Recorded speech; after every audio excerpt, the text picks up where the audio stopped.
In Peru, President Dina Boluarte announced early elections for April 2024 after heavy protests in the south of the country demanding the release of the ousted President Pedro Castillo. In Europe, 4 of the 6 people arrested in the European Parliament corruption and money laundering scandal have been charged by the courts. Israeli forces crimes continue in Palestine as the occupying forces killed a teenage girl.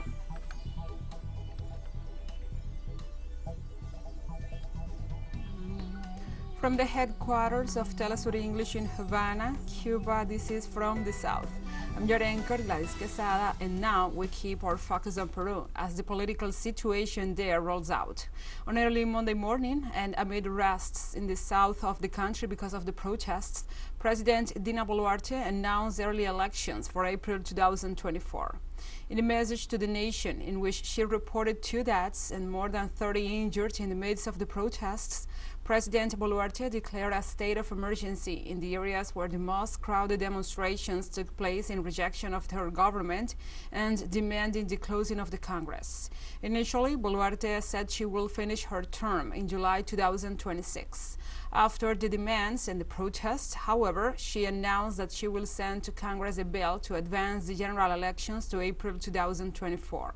Since the former president Pedro Castillo was removed from office, citizen discontent has been increasing in quantity and intensity. Over the last 24 hours, strong protests have also been registered in the Lima and in the municipality of Chala, where some 2,000 people have blocked the Pan-American Highway.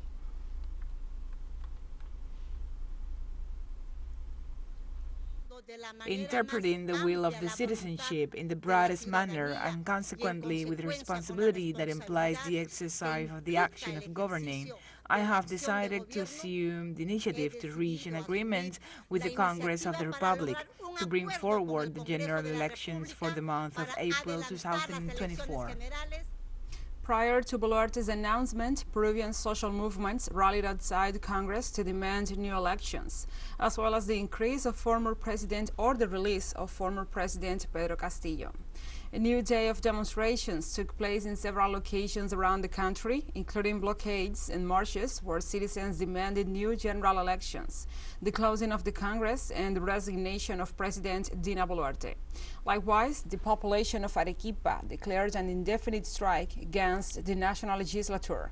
At the same time, the Adahuaylas confrontations between demonstrators and police resumed, using slingshots and stones, while police forces responded with tear gas against the participants.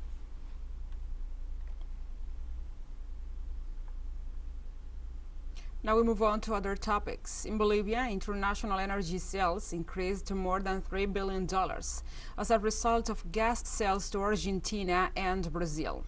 Bolivian President Luis Arce Catacora highlighted that the state-owned company Bolivian Fiscal Oil Fields has revenues of 49% higher than in 2021. The president emphasized that the additional resources represented more investment in social policies implemented to benefit the people.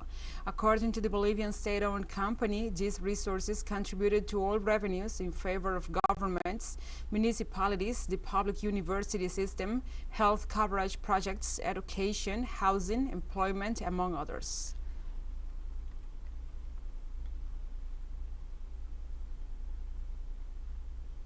In Mexico, at least 8 people were killed after a new massacre in the Guerrero department. According to local media, the incident took place in the community of El Durazno, located in the municipality of Coyuca de Catalán, when armed men began shooting at a group of people. According to witnesses, members of the criminal gang La Nueva Familia Michoacana, which translates as the New Family of Michoacán, took the victims out of their homes and brought them to a school field in the community where they were shot. Among the deceased was a minor. Local authorities said the victims have not yet been identified and that police have cordoned off the area while they investigate the scene to find those responsible.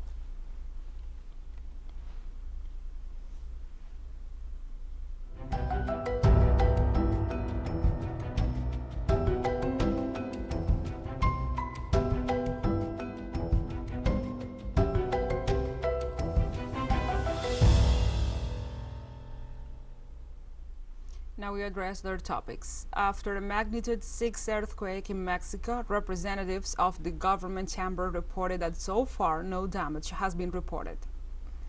The epicenter of the earthquake was registered in the city of Tupac, a city in the state of Guerrero, slightly while in the port of Acapulco, and on the coast it was felt even more intensely. The National Seismological Service reported that the quake was located 17 kilometers south of Tecpan, Guerrero, in the central cities of the country. A seismic alert was issued to prevent incidents. For the moment, no mishaps have been reported in any of the cities, as reported by several government directors.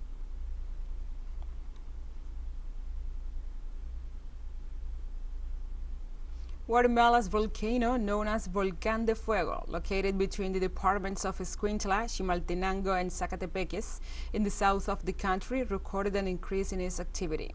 The National Coordinating Agency for Disaster Reduction registered new volcanic activity that included plumes of smoke and lava flows up to 300 meters long. The ash from the nearly 4,000-meter high volcano, located 35 kilometers southwest of Guatemala City, scattered towards the departments of Zacatepeques, Escuintla, Guatemala City, and 5 other cities. The Guatemalan Red Cross reported that they keep constant surveillance on the volcano.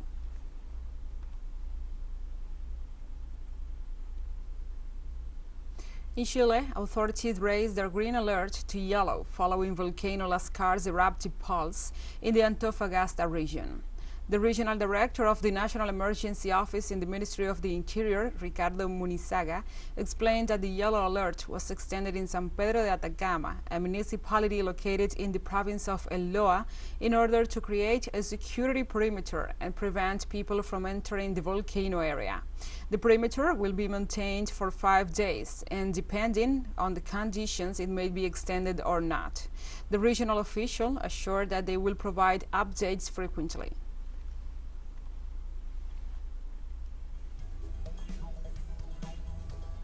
Let's take a short break, but first, remember you can follow us on our TikTok account at TeleSUR English, in which you will be able to see news in different formats, news, updates, and more.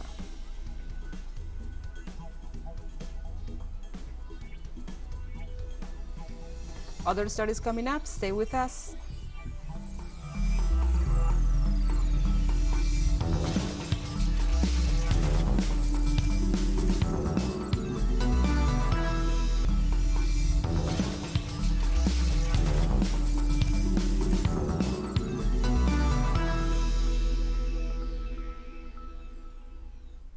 Welcome back to From the South. The European system of justice charged 4 of the 6 people arrested in the corruption and money laundering scandal in the European Parliament. Belgium's Federal Prosecutor's Office reported on Sunday that the judge who took over the corruption case linked to Qatar's actions to influence economic and political decisions in the European Union charged 4 of those arrested with the crimes of involvement in the criminal organization, money laundering, and corruption. The other 2 detainees were released. However, the agency did not share the names of any of those involved. Local media confirmed that the authorities searched the home of a Belgian Social Democrat European deputy, Mark Tarabella.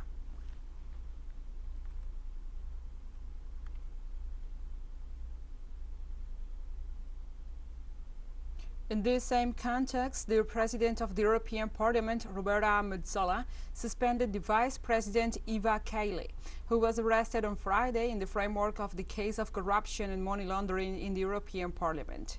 The ongoing police investigation links the former parliamentary vice president to the payment of millions of dollars allegedly from Qatar. In this regard, the prosecutor's office confirmed that during the searches of the deputies' homes, computer equipment, cell phones, and some 600,000 euros in cash were seized. The investigation adds pressure to the European Parliament, an authority from where, for example, sanctions and blockades to independent nations are imposed.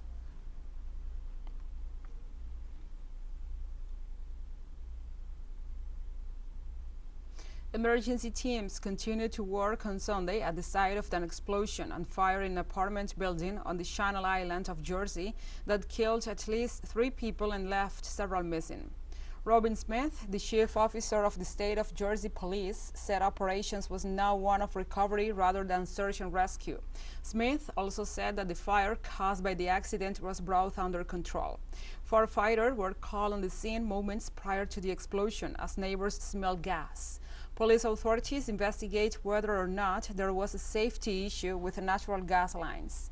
Authorities advised Jersey residents to only seek emergency hospital care in the event of an actual medical emergency and to avoid the area of the blast, which was cordoned off.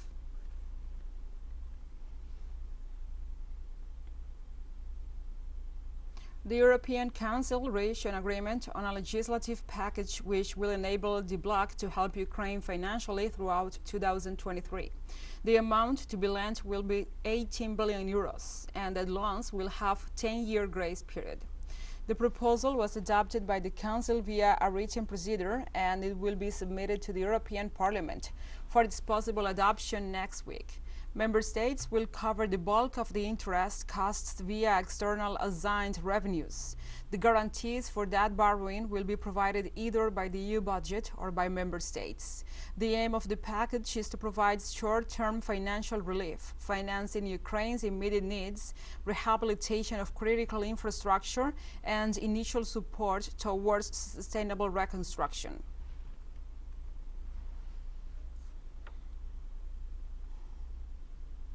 French authorities launched a joint ministerial group to take charge of strategic metals and mining supply in the country.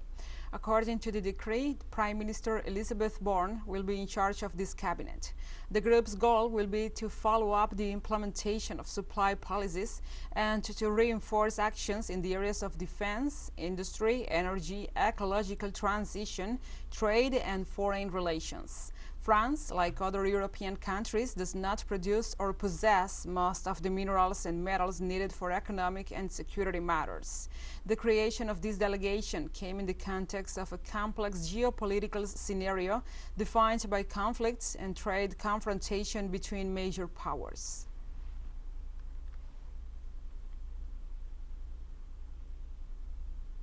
Spanish Prime Minister Pedro Sánchez promised that a new aid package to stop food prices from rising will be approved by the end of the year.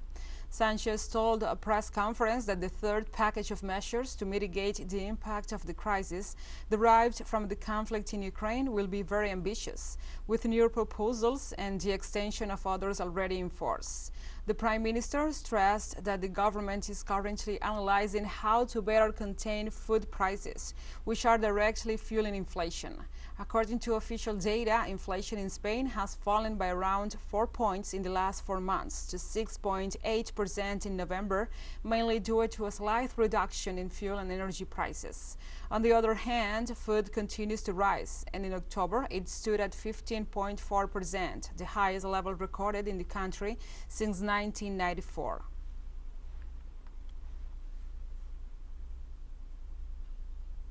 And 2 rescue boats arrived in ports in the southern Italy on Sunday, carrying more than 500 people who had been rescued from the Mediterranean Sea. The German-flagged Humanity I, operated by the SOS Humanity non-governmental organization, arrived at the port of Bari, while the GEO Barents, belonging to Doctors Without Borders, landed in the port of Salerno, just south of Naples. The latter was carrying 248 people, of which 84 were children, mostly unaccompanied. Several people had to be airlifted before reaching land, including a woman who gave birth on the boat on Wednesday. Meanwhile, the Humanity I arrived in Bari with 261 people.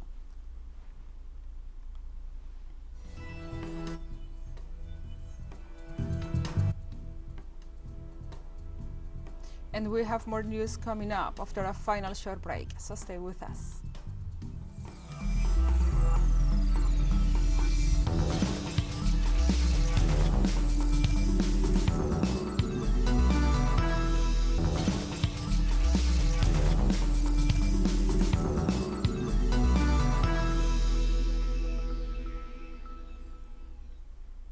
Welcome back. The deputy chairman of the Security Council of Russia, Dmitry Medvedev, announced on Sunday that the country was ramping up production of new generation weapons. Medvedev said that Moscow is increasing production of the most powerful weapons, including those based on new principles to protect itself from enemies in Europe, the United States, and Australia. The deputy chairman also added that his country's enemies were not only in Ukraine, but in Europe, North America, and a number of other places that pledged allegiance to the contemporary Nazis.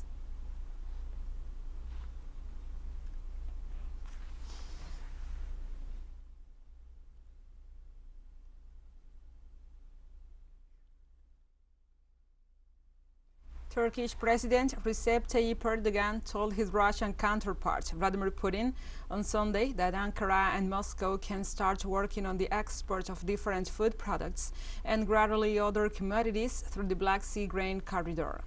In a phone call with President Putin, the Turkish head of state said over 13 million tons of grain have reached those in need through joint efforts so far under the Black Sea grain export deal.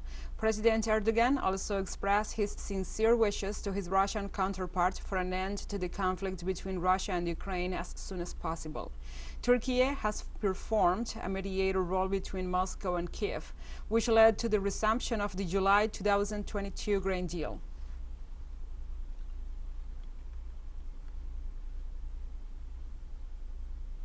The Israeli army murdered a 15-year-old girl who was on the roof of their house on Sunday. Occupying troops stormed the northern West Bank neighborhood of Bayadere on Sunday night. Jana Sakarneh was on the terrace of her residence when an Israeli soldier shot her in the head. During the operation, in which they raided houses and arbitrarily detained several Palestinian citizens, 3 other young people were also wounded with firearms. The occupying army have executed, counting Jana, 167 Palestinians in the West Bank alone.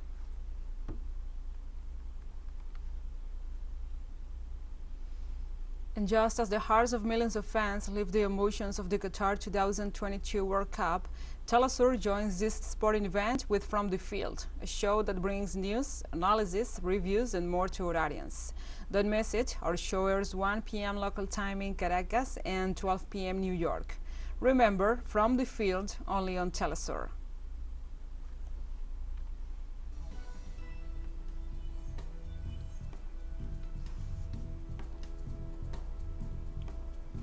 We have come to the end of this news brief, but remember you can find these and many other stories on our website at telesurenglish.net. And also, if you feel so inclined, please join us on social media for all the latest news. We are on Facebook, Twitter, Instagram, Telegram, and TikTok also. For TeleSUR English, I'm your anchor, Gladys Quesada. Thank you for watching.